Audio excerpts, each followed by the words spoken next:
అందరికీ నమస్కారం. ఔషధం అవసరం లేని జీవితం అంటే ఏంటో అందరికీ తెలుసా? నా మాటల్లో మంచి సూత్రాలతో మీ ముందుకు వచ్చేసాను. నేను మీ నాగలక్ష్మి. సో ఇక టాపిక్లోకి వెళ్ళిపోదామా? మన ఈ ఉరుకుల పరుగుల జీవితంలో మనం చాలా మర్చిపోతున్నామండి. మీ అందరికీ తెలిసిన విషయాలే అయినా మరొక్కసారి గుర్తు చేస్తాను. అందరూ ఖచ్చితంగా ఈ వీడియోని సేవ్ చేసి షేర్ చేయగలరు మీ లవబుల్ అండ్ ఫ్రెండ్స్ సర్కిల్ అందరికీ కూడా. ఓకేనా? సో ఇక టాపిక్లోకి వెళ్దాం. మనం త్వరగా నిద్రపోవడం అలాగే త్వరగా నిద్రలేవడం అనేది చాలా మంచిదండి. అది కూడా ఔషధం లాంటిదే. కానీ ఈ రోజుల్లో ఎవరు త్వరగా నిద్రపోవడం లేదు, ఎవరు త్వరగా నిద్రలేవడం లేదు. కొంతమంది చాలా అదృష్టవంతులండి. అలా పడుకోగానే నిద్ర వచ్చేస్తుంది, పడుకుంటారు. కానీ చాలామందికి నిద్ర పట్టదు. కానీ గట్టిగా ప్రయత్నించి నిద్రపోవాలి, అలాగే త్వరగా నిద్రలేవాలి. సో అది కూడా చాలా మంచి ఔషధం అండి. తర్వాత ఖచ్చితంగా యోగా, ప్రాణాయామం, అలాగే ధ్యానం అండ్ వ్యాయామం ప్రతి ఒక్కరు కూడా ప్రతిరోజు కొంత సమయం ఖచ్చితంగా కేటాయించాలి. అది కూడా మనకి ఔషధమే. అలాగే మన శరీరానికండి అప్పుడప్పుడు ఉపవసించే అవకాశం ఇవ్వాలండి. అంటే ఏది పడితే అది తినేస్తూ ఎలా పడితే అలా ఉంటూ ఉంటాం. సో ఒక్కరోజు కనుక ఉపవాసం కనుక ఉన్నామనుకోండి, ఆటోమేటికల్లీ ఆ ప్రాబ్లమ్స్ అన్నీ సార్ట్ అవుట్ అవుతాయి. తెలుసా మీకు?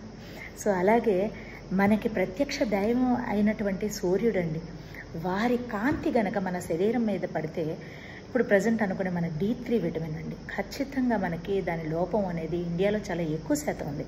సో ఉదయాన్నే లెగిచి వారి కాంతిని మన మీద ప్రసరింపజేసుకోగలిగితే చాలా అద్భుతమైన ఫలితాలు ఇస్తాయి. తెలుసా మీ అందరికీ? సో అలాగే మంచి కుండలో నీరు త్రాగడం ఖచ్చితంగా. చాలామంది కూడా ఫ్రిడ్జ్లో వాటర్ పెట్టుకొని తాగేస్తూ ఉంటారు. అది అంత మంచిది కాదు ఆరోగ్యానికి. సో తప్పనిసరిగా కుండలో వాటర్ తీసుకోవడానికి ప్రయత్నించండి. అది కూడా మనకు ఒక ఔషధం మాత్రమే. మనం ఆహారం గబగబా, స్పీడ్ యుగం కదండి, చాలా ఫాస్ట్గా తినేస్తూ ఉంటాం. కానీ అది అస్సలు మంచిది కాదు. ఖచ్చితంగా గట్టిగా మొత్తం అంతా నమిలి మృంగాలండి. అలాగే మంచినీళ్ళను కూడా నమిలి మృంగితే అది చాలా ఔషధం అండి. మీలో ఎంతమందికి ఈ విషయాలు తెలుసు? వెంటనే ఎస్ అని టైప్ చేయండి. సో ఇంకా చాలా ఉన్నాయండి. ఆహారం తీసుకున్న గంట వరకు కూడా మీరు మంచినీరు త్రాగకుండా ఉండండి. అసలు ఎంత మంచి ఫలితాలు ఇస్తాయో మీకు తెలియదు. సో ఇదంతా ఎవరి కోసం అండి? మనం బ్రతికినంత కాలం చక్కగా ఆయురారోగ్యాలతో ఉండి, మనం బాగుండి అందరూ ఫ్యామిలీ మెంబర్స్ అందరినీ బాగుగా చూసుకోవాల్సిన బాధ్యత మన పట్ల ఉంది. కాబట్టి ఈ సూత్రాలన్నీ పాటించాలి, తప్పనిసరిగా పాటించండి. ఓకేనా? అలాగే ఇంకా మనల్ని మనం సంతోషంగా ఉంచుకోవడానికి సంకల్పం చేసుకోండి. ఈ రోజు నుంచి తప్పనిసరిగా చేసుకోండి. అలాగే మన మౌనం కూడా మనకు ఒక ఔషధమేనండి. కొన్ని సందర్భాల్లో మౌనంగా ఉండటం చాలా మంచిది. ఏమంటారు? నిజమా కాదా? అలాగే నిస్వార్థమైన ప్రేమ, అలాగే అందరికీ మంచి చేయడం, ఇలాంటివన్నీ కూడా ఔషధాలేనండి. తెలుసా మీకు? అలాగే ఇంకొక ముఖ్యమైన విషయం చెప్పనా? ఒక మంచి స్నేహితులు ఉన్నారనుకోండి మనకి, వారు డబ్బు ఖర్చు లేనటువంటి మెడికల్ స్టోర్ అండి. తెలుసా? బాగుంది కదా? వినడానికి బాగుంది, అది నిజం, అది వాస్తవం కూడా. ఒకసారి అబ్జర్వ్ చేయండి. మన బాధ, మన కష్టం వారితో మనం ఖచ్చితంగా చెప్పుకున్నట్లయితే ఆ ఫీల్ వేరుగా ఉంటుంది. కొంత నివారించిన వాళ్ళం అవుతాం, బాధని నివృత్తి చేసుకున్న వారం అవుతాం.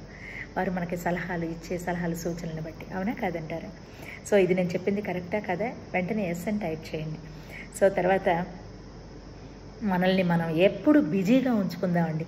ఈ బిజీ లైఫ్లో బిజీగా ఉంచుకుంటూ మన ఆరోగ్యాన్ని కాపాడుకుందాం. లోన్లీగా, ఒంటరిగా ఏదో పిచ్చి ఆలోచనలు చేయకుండా చక్కగా మన పనులు మనం చకచకా చేసుకుంటూ ఉందాం. ఓకేనా? అలాగే మనసుని, శరీరాన్ని ఎప్పుడు కూడా ప్రశాంతంగా ఉంచుకోవడానికి ప్రయత్నిద్దాం. ఏమంటారు చెప్పండి? సో ప్రకృతి ఎంత గొప్పదో ప్రతి ఒక్కరికి తెలిసిందే. ఆ ప్రకృతిని మన ఖచ్చితంగా తెలియజేయాలి. ఏమంటారు? ఆ ప్రకృతి విలువ మనం తెలుసుకోవాలి, ఆ ఔన్నత్యాన్ని మనం తెలుసుకోవాలి. ఫైనల్గా నేనైతే ఒకటేనండి చెప్తాను. ఇప్పుడు నేను చెప్పినవన్నీ కూడా మీ అందరికీ ఫ్రీ మెడిసిన్. అవునా కదా? సో తప్పనిసరిగా అందరూ ఈ విషయాల్ని పాటిస్తారు, ఆచరిస్తారని మనస్ఫూర్తిగా కోరుకుంటూ నేను మీ నాగలక్ష్మి. Thank you. నమస్తే.